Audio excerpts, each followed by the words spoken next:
Bismillahirrahmanirrahim. Selanjutnya potongan keempat dari hadis adalah jawaban Nabi SAW.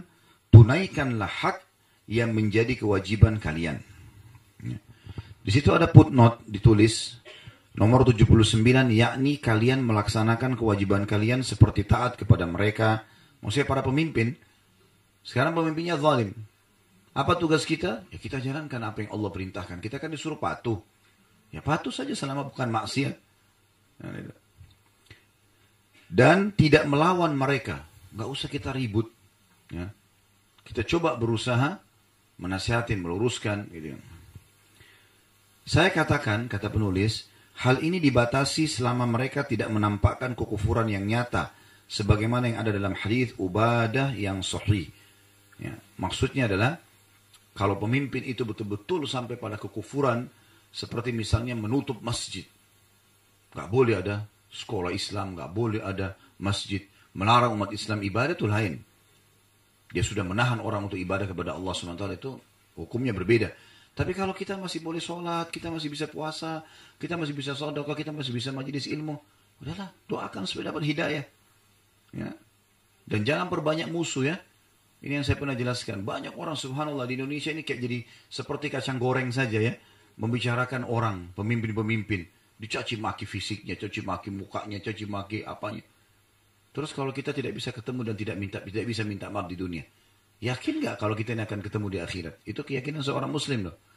Ketemu. Pernah Urwah bin Zubair rahimahullah menemui seorang anak muda mencaci maki Hajjaj bin Yusuf. Hajjaj bin Yusuf ini pemimpin yang zalim waktu itu. Orang yang tidak sefaham dibunuh sama dia. Walaupun ulama, dia nggak pusing. Gitu kan? Maka anak muda ini caci maki terus kerjanya. Dicaci maki pemimpin itu, Hajjaj ini. Dia begini, dia begini, dia begini. Oleh Urwah bin Zubair dipegang tangannya. Kata Urwah, wahai saudaraku, jaga lisanmu. Ya. Sesungguhnya, kamu ya, dan orang yang sedang kau bicarakan akan ketemu hari kiamat.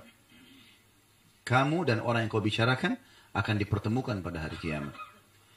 Kalau ada orang yang ada orang yang dizalimi oleh Hajjaj, oleh pemimpin sekarang ini, namanya dia Hajjaj kebetulan. Dia ada orang yang dia zalimi, maka pasti Allah akan memberikan hak orang yang terzalimi darinya. Mau nggak mau, Allah akan hukum dia. Tetapi jangan lupa, Allah pun akan memberikan Hajjaj hak-hak dari orang yang menzaliminya. Sekarang dia zalim nih, diambil tanahnya orang, dia segala macam. Oke, dia dihukum sama itu. Kita gunjing dia, kita juga dosa kan? Berarti kita nanti akan diambil pahala kita, dikasih kepada dia, walaupun dia orang zalim. Kan jadi masalah. Lalu untuk apa kita masuk ke wilayahnya orang lain? Lebih baik kita bilang, ya Allah berikan hidayah. Ya, ini kadang-kadang ibu-ibu lagi masak di dapur bicara politik. Untuk apa? Goreng tempe apa? Itu urusannya laki-laki, nggak usah masuk ke sana. Hah? Di pinggir jalan di warung kopi bicara masalah politik di pinggir got, ya nggak nyambung semuanya. Ini penonton bolanya lebih hebat daripada pemain bolanya nih. Begitu tendangan bolanya gagal, bodoh gitu ya. Padahal sebenarnya dia kalau masuk tendang belum tentu bisa. Sekarang ibu-ibu saya tanya, kalau seandainya rumah kita berantakan rumah ini, lalu kita mau bersihin, di sini berantakan, sana berantakan, tumpah segala macam. Rumah ini sebesar ini saja, taman kita lagi banyak rumputnya, kita mau kerja sendirian. Berapa lama dibutuhkan waktu? Capek atau tidak? Bagaimana kalau 2 rumah? Bagaimana kalau 10 rumah? Bagaimana kalau 1 RT? Bagaimana 1 RW? Hah? Bagaimana kalau 1 kecamatan? Bagaimana kalau 1 wilayah? Bagaimana kalau 1 negara? Seperti orang urus, seperti mau goreng kerupuk gampang. Enggak gampang. Kita aja kadang-kadang punya masalah sama tetangga, 1 orang sudah pusing luar biasa. Lagi ribut sama 1 orang teman. Misalnya masalah rumah tangga, ribut sama istri atau sama suaminya. Pusing dia nggak bisa. 1 orang, bagaimana urus 1 negara? Udah, lebih baik kita jangan campuri wilayah itu. Karena masalahnya, Nabi SAW wasiatkan loh ini.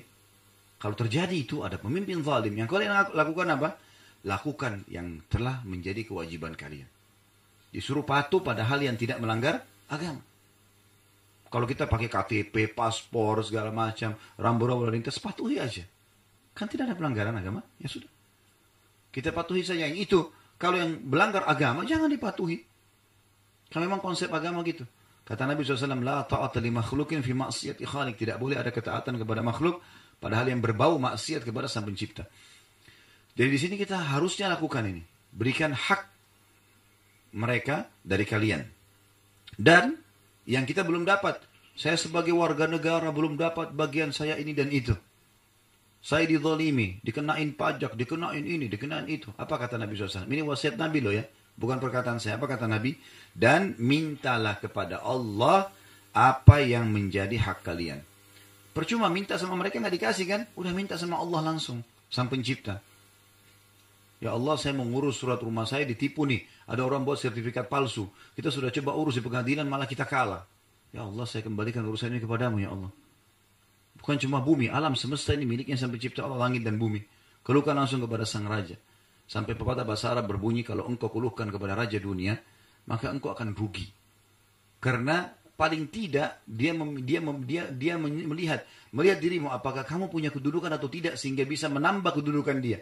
Tapi kalau kau minta kepada Sang Pencipta Allah, maka tidak akan berpengaruh permintaanmu dan permohonanmu kepada kedudukan Sang Pencipta Allah. Allah akan berikan kamu kedudukan yang terbaik di dunia. Jadi nggak ada sesuatu yang rugi kalau kembali kepada Sang Pencipta Allah. Ini potongan wasiat Nabi SAW, ya, potongan dari hadis kita yang keempat dan sekaligus hukumnya.